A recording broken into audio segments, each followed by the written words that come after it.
C'est une initiative excellente parce que le thème qui a été choisi, lié à la transition énergétique, ce que nous vivons aujourd'hui. Bien sûr, à la veille de la COP22 à Marrakech, nous avons de grands débats dans le monde entier.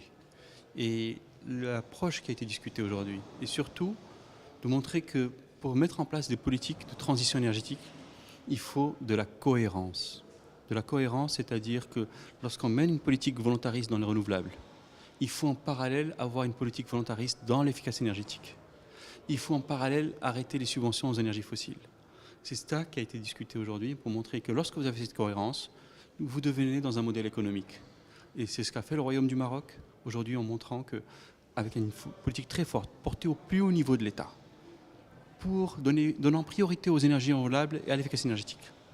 En parallèle, il y a eu aujourd'hui aussi une cohérence parce que un arrêt des subventions aux énergies fossiles, par étapes, pour des raisons sociales. Mais ça se fait. C'est pour ça que le message, c'est de dire quand vous avez cette cohérence, eh bien vous avez des projets qui deviennent tellement économiques, et nous avons été exceptionnellement surpris par les prix que nous avons pu obtenir, aussi bien dans le solaire que dans l'éolien, pour des projets portés par le secteur privé, ou dans le cadre de partenariats publics-privés. Donc vous avez des agences du gouvernement qui donnent la visibilité, qui ont la gouvernance et la transparence pour qu'on ait des résultats à la fin où le privé vient investir et offre des prix exceptionnellement bas dans le domaine des renouvelables, de l'éolien et du solaire.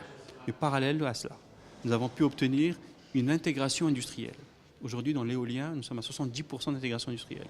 Dans le solaire, à plus de 45%. Ça montre que ces politiques volontaristes, je vous rappelle, voulues au plus haut niveau de l'État, ont montré que lorsque vous avez des réglementations qui vont avec, des institutions dédiées, l'intégration industrielle, les financements verts mis en place, vous obtenez ces résultats que nous avons la chance d'obtenir dans notre pays.